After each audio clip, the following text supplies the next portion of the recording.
Hello, everybody, and welcome to World of Paleoanthropology. Today, we are talking to a special guest from South Africa, Zandile, and she is from the 105 project team, and she is with us. I'm very excited to have her, and she's going to talk to us today about what she does, and I'm going to hand it over to her before I reveal everything. Hi, Zandile, how are you? I'm good, and you? I am good. So why don't you tell us a bit about, what you do? Like, what is your main job? Gladly. My name is Zandile Ndaba. I was born and raised in the cradle of humankind in Johannesburg, and I'm a mother of the two kids. And I started working with Professor Lee Berger long time ago, which it was 2001. Oh, wow. Okay. I have been excavating a lot of site in the cradle of humankind up until I end up here in the 105 in Rising Star. Awesome. So what is your role in the excavations? Like, is it the same every time, or do you change what you do? What is your specialty, I guess? Change every time. I was hired as an excavator. From there, I was taught by Bongani Nkosi how to mold, how to cast, how to paint, and I came to the prep land when I am still here. So I basically do almost everything. That is great. What if you could pick, since you've been working with Lee Berger so long, and anyone who has seen my show should know who Lee Berger is, what do you think has been just the most fascinating, crazy thing that you've been along the ride for of all of his many adventures? Which one do you think has been the craziest? Oh my God. If I can start that page, it's going to take us 2 days. It's gonna Lee Berger is great. I am here because of the opportunities that they gave me. 2000, like back 2001. Lee Berger is a person who wants us to learn everything that has been around us. So the opportunity for me, it's crazy. It's a breathtaking. I can't even explain it. It's been wonderful to work with Lee Berger and the rest of the team. That's wonderful. And that's what I hear. I hear it's great to be a part of his team, which is just great. So right now, so you guys just recently finished your excavation or I guess last year, you just finished the excavation for the 105 site for last year. What have you learned so far since your excavation that you can tell us? I didn't even want to leave. I had to leave because of it was a Christmas holiday. But personally, me, I was like, I could stay, just stay there. It was wonderful. It was, great experience. The thing is, we went from our lab to go up to just help. And then I took over when I was there. As you know, we always take an advantage. I took an advantage and then I take over. It was a wonderful experience to be inside the cave, work with the people, shouting, they were a special delivery. It was wonderful. It's an experience that I will never forget. And if I have to go back again, just sure, go back. That's great. That's great. So from my understanding, you prepare fossils, correct? Like that's what you've been doing lately?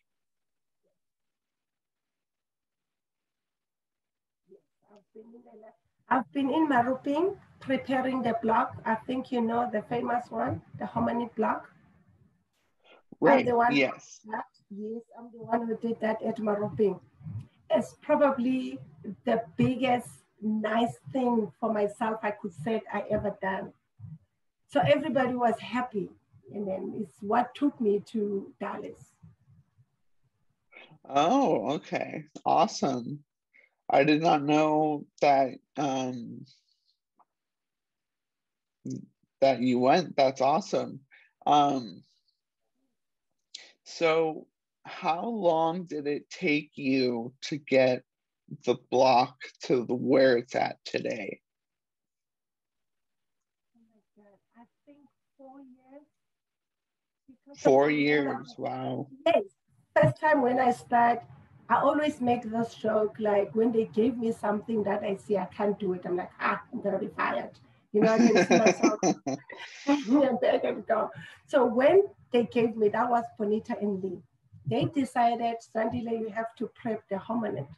And then I was from prepping the smaller yana thing, you know, the gundwanes, I call it gundwane, you know, the smaller yana thing. When they took me to that block, I was like, oh, I won't do it. And then I went to Maroping, I think 2 days, I didn't do anything. I was like staring the block like, I can't do this. But now I put myself into it. You know, if people trust you, that means you can do it. So it's how I prepped the blog. And then when the blog was supposed to go, I was like 30%. And when we leave the blog at Dallas, I was like, oh, you know, I was every day. Remember, it was 8 o'clock until 4. Sometimes I didn't even want to go home. Right. I can imagine. And how did you feel with the block being gone for so long and with the pandemic happening and everything? Did you feel like one of your babies was missing? Oh no, the Dallas people are great. So we Yeah. knew, I know they're going to take care of everything. I think it could be something that we can do to other countries as well. You know, the relationship that we had, I think it's good. So now I am happy that our fossils are back at home, but it didn't bother me personally that our fossils are in America because, yeah, that didn't bother Okay.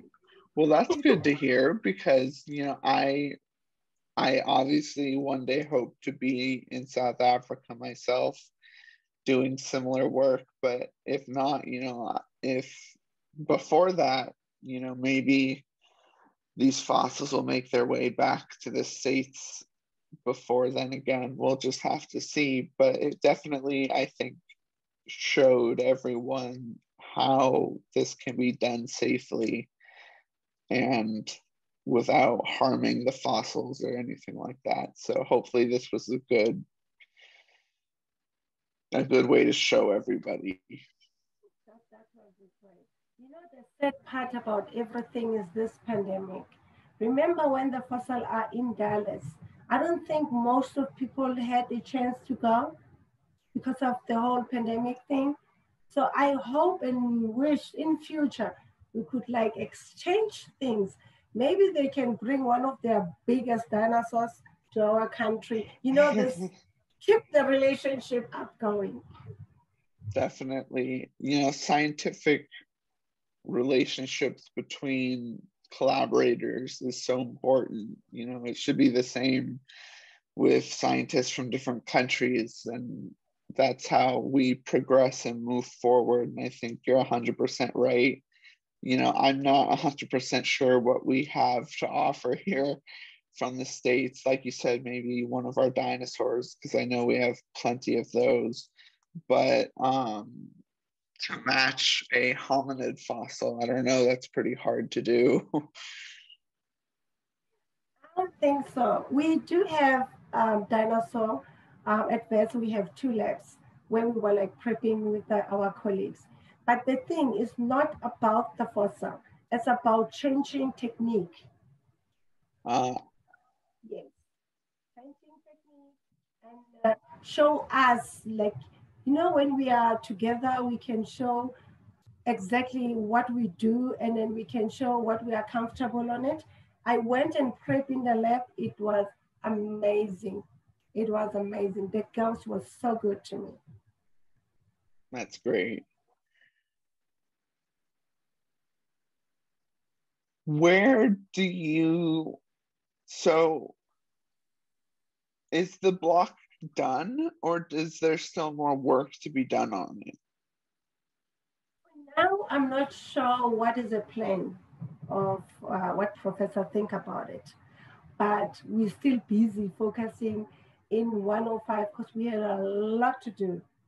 Right. Maybe in future it's gonna want all the fossil out, or it's gonna leave it like that. I'm not sure. Okay. Um, do you know when you will be back in 105? Or are you there already? We have a lot. We still have a lot to prep. I'm not sure, but as soon as we're back, everybody's gonna know. Because remember what we do. We took what we wanted quickly, because we did have, I think it was only a month. Then it was Christmas. So if we Right. do have to go back, yes, we will plan everything and then we'll go. I hope they can allow me to go again. I'm sure Because they will. remember, I ran away. I was supposed to be there to help, and then I took over, went to the cave. When Dirk van Royal asked me, Zandile, how do you feel to go and work inside? I didn't even look at him. Like, yes, I'm going. Oh, it must be such an amazing position to be in. Especially to be spoiled like me, I get away with almost everything. When I want to come to the lab, I come. When I feel like, can I go there? They always said, okay, that's fine. So I'm like, yes. That is great. So, in your opinion, now I've talked to Professor Berger about this, and you know Professor Berger. He's always very tight-lipped. He doesn't like to tell you too much. So I have to talk to the people around him to get a full picture, because it's like a story that you have to piece together. What are your thoughts on what is coming out of 105 right now that you can tell me? I'm not sure if I'm going to answer as it did, but it's a lot we have. Remember, those things are inner blocks. So far, we have tooth, we have a lot of things. We had some clavicle. We have a lot that I could say. In future, we may create a skeleton in there if we didn't find it lying somewhere. This is my opinion. And that will be truly amazing if that happens. Um, that's just great. So you've been working with Professor Berger since 2001, which means, of course, you were there for the amazing finds of Australopithecus sediba and Homo naledi. Did you have active roles in either of those excavations? At the Homo naledi, what happened is I started with Lee 2001. I was working with Lee and Christine and Rodrigo. I'm sorry, I forgot her surname. And Rodrigo. And then there was a gap in between where I Mhm. went home and come back again in 2010, where I was with Bonita de Klerk. So I've been offered another chance to be here in 2010. From there, I was excavating at Malapa. I excavated Malapa, and then I happened to have a chance of molding the things of Malapa. And then the rest is history. Awesome. That is great. That is great. And then as far as rising star, how much of that fossil material, of the initial 1,500 pieces that were found, what were your first thoughts on that when they brought that much material up? It was amazing. But remember, if they can offer you to go there, it's scary. For me, it wasn't easy as 105. I'm like, they did offer me if I want to come and visit just to check. I'm like, no, not going. I'd rather see the fossil out, but not going in. I totally understand that. Yeah, they Yes. twist themselves and then go. No, I'm too old for that.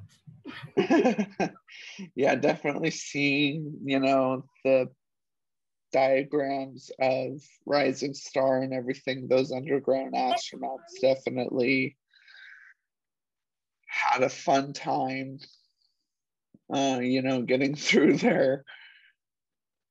Stuck. Don't remember like they stuck in the middle of somewhere, push each other. It's where Yeah, Zandiles don't go. So, but I'm happy. They did a great job and then they're still doing it again. So we are a team of other people that will be working the other side and other people that will be, we're focusing on a lot of team that Professor Lee had.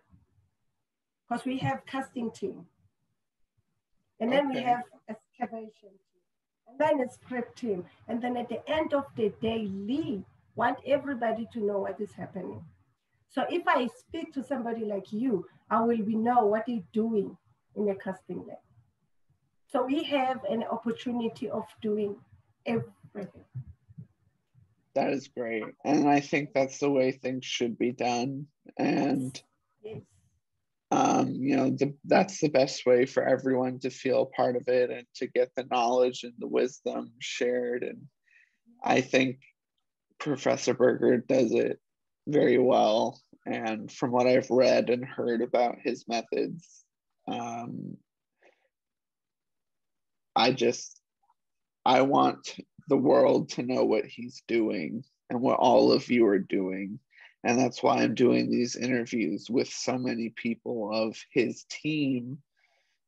Because one, I think it's just so fascinating what you guys have uncovered with Malapa and Rising Star and now 105, but just the way you guys have done it and the way that Lee has been so open and showing the world as he goes what's happening. The world hasn't seen it before. And what do you think, how do you think that's changed the field? Like from before, where people would find a fossil and they would keep it in their basement for 20 years studying it without letting anyone see it, to what Lee is doing now. How do you think that's changed the field? I think it's great, especially for the school children and everyone who wants to know. When I started, excuse me, when I started at Malapa, the kids used to ask me, why did you take the fossil in the block? Did you guys put there? We're like, no, we didn't. So now, step by step, it's a great thing because now it's make the people, even that they're not interested on this, to see this. This is real and this is true. I really love what Professor is doing, especially, it's really touched my heart, especially to give people a chance. It's for me, it's amazing. Right now, I was born in the cradle of humankind, and I have been given a chance in the cradle of humankind. And then it's busy giving this opportunity to the young stars in the cradle of humankind. For me, it shows that it's a father for all of us. Like I'm not being paid to say that. I'm just saying it from my heart. Professor Lee Berger, it's good. And that's wonderful to hear. And I have to wholeheartedly agree with you just from what I know. And I've never met the man. Um, so what do you think? I know you've said that you're in the process of planning the next excavation, the 105. Do you think you will? I mean, I guess this is a really hard question to answer. Um, are you going to be at 105 for a while? Or if there's a new discovery, are you going to jump on that? Like, what would you do if Lee decided he's going to go to a different cave tomorrow and he found more teeth? It is a difficult question because I'm greedy. You know, I'm just greedy to do. I'm sorry. I'm just greedy to do everything. And then they allow me as well.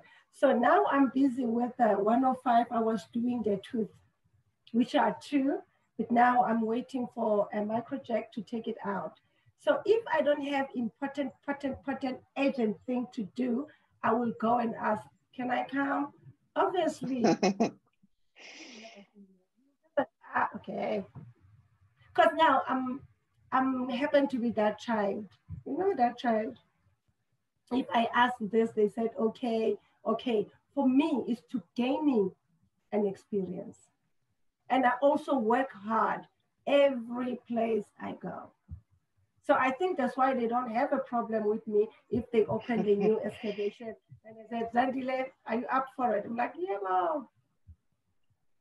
Yeah, that's awesome. And the fact that you're so willing to put in everything you've got into what you do, I think is definitely what has gotten you where you are. And from what I've heard and read about your work, I think you should be very proud of your contributions to the world of paleoanthropology.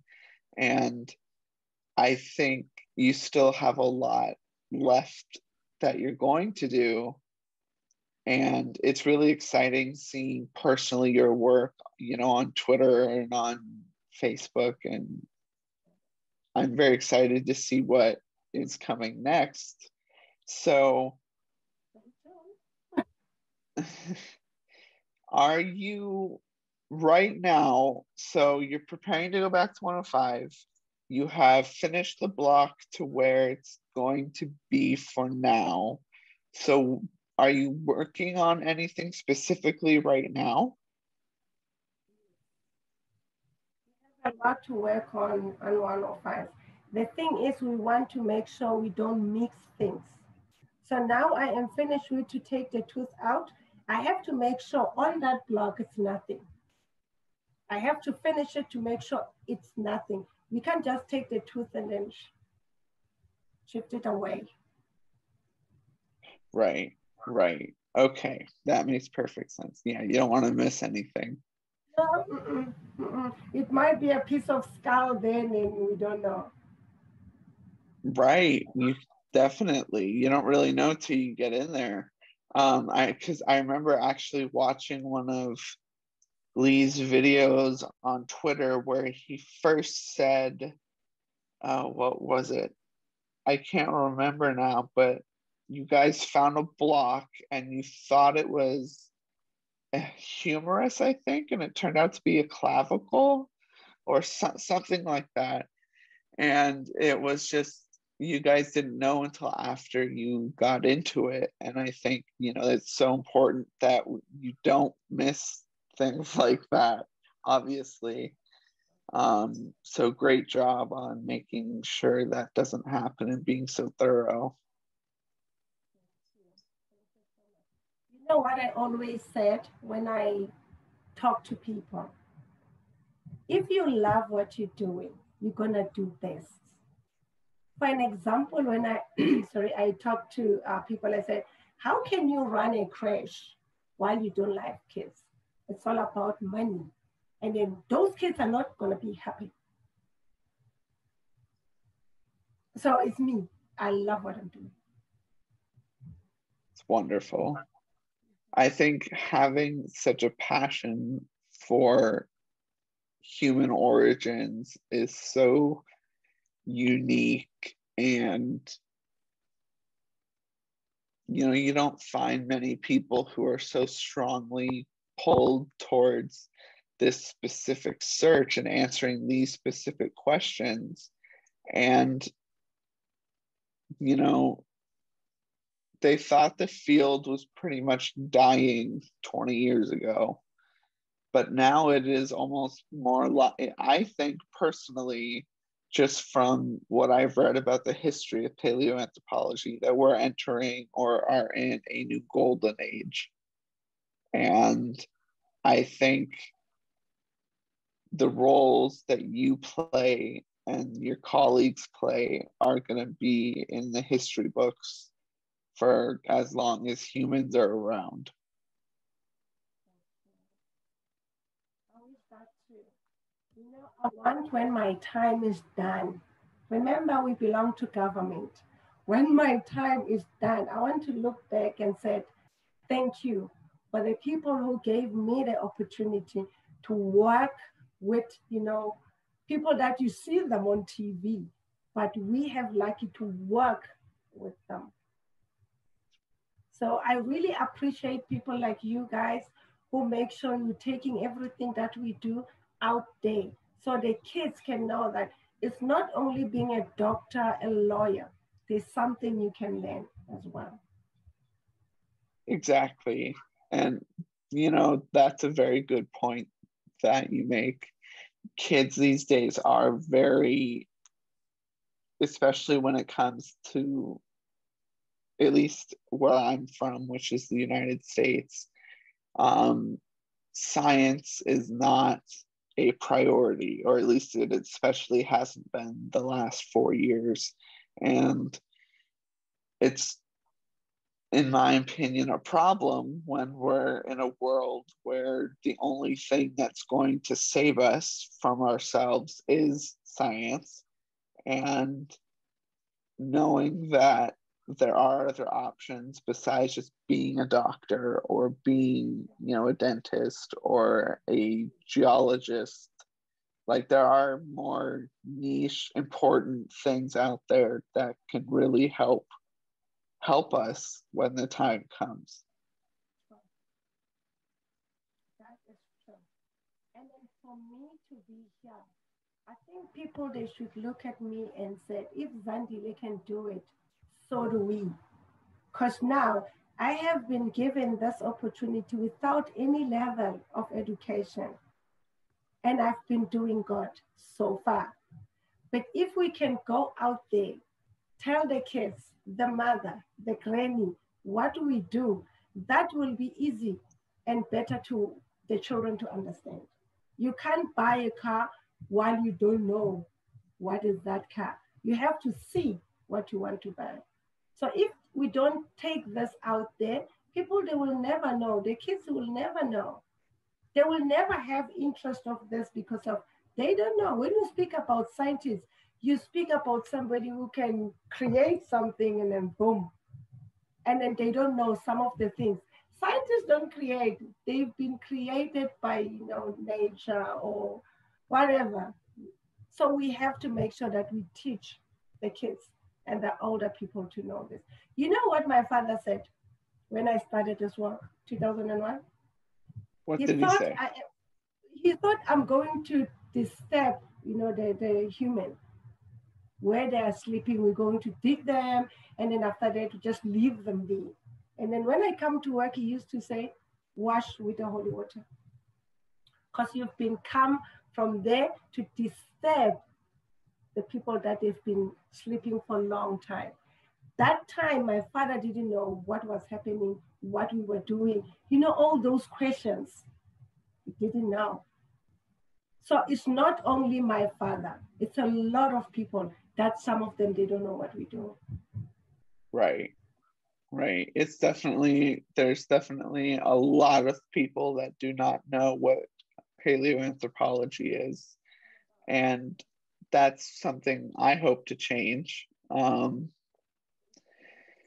It's, whatever I'm talking to someone and they ask me what I do, I generally just explain human origins very quickly. But it's not something people hear about often. And I think the more that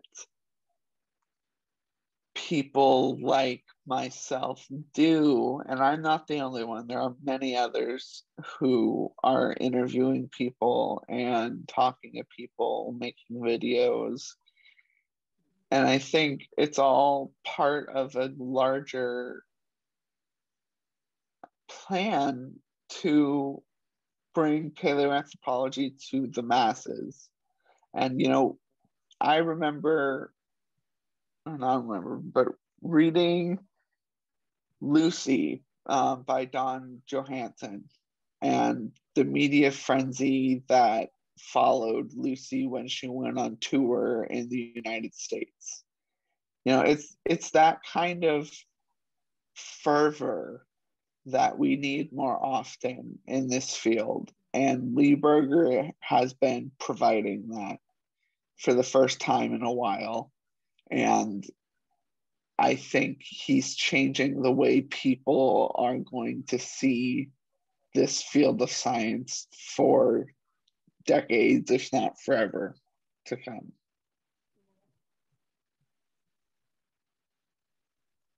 I think that's great. So far, I think we are doing great. So far, we're doing good. As long as we keep visiting schools. I said, I wish we could have a channel. The channel when you open, it's all about science. It's all about excavation. All about fossil.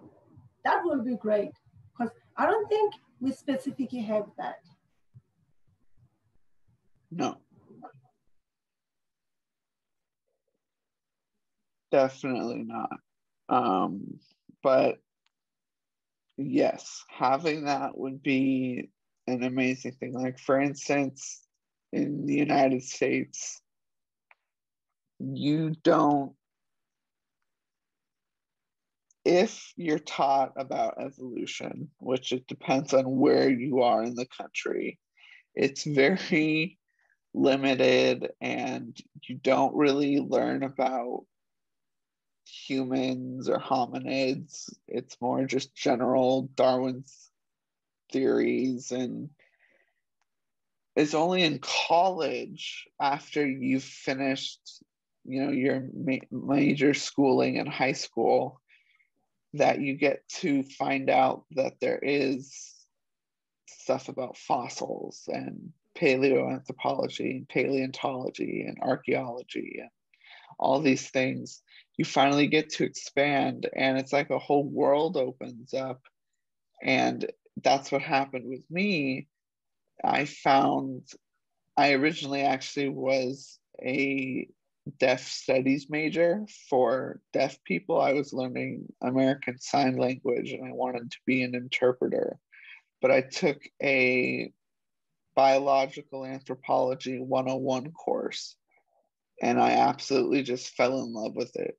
And ever since then, it's been nonstop research and reading and just loving the field. So getting to talk to people like you and Professor Berger and John Hawks and Chris Stringer and everyone is just absolutely my dream come true. And I can't thank you and everyone else enough for not only the opportunities to speak with you, but just for the work that you're doing and the contributions that you're making to humankind overall, that it takes really special people to do. And I just want you to know how important that is to my community, the world of paleoanthropology, and the greater world, I'm sure. I would like to say that. Thank you. Thank you so much. And I'm willing to do much, much more and better. And then you guys, when you do the interview, when you publish things, you think you don't do more. You do more than enough. If it wasn't people like you, who will know us there in the corner? Nobody. Nobody. You guys are the one who's doing a great job to follow us and make sure people know what we're doing. We really appreciate your jobs. Well, thank you. I think, that'll be a great place for us to wrap up. Unless there's anything you would like to say or add. I just want to say to the kids out there, it's not the end of the world. If the other door is closed, the other one is open, but you can't see it because of you focusing on the one that is closed. So they have to make sure that they get the opportunities, they try to get the opportunities. There is these things that I love, volunteering. Yes, now we can't do that because of we have this pandemic. But when this clear out, the kids, they should know that they should know who to go, know emails, follow things. We have to make sure now we stand out for ourselves and find out what is the world all about. So I think to the kids out there, to the youngest who want to come to paleo, to the older who want to come to the paleo, it's time. I don't think it will ever be the door that will be closed for anybody else. And those are very wise and inspiring words, and I think they're absolutely perfect to leave off with. So I am going to stop recording now, and thank you so much for being on the show. And we will hopefully have you on maybe later again to talk about your new discoveries at the 105 site. And we hope to see you soon. Thank you. Thank you for having me.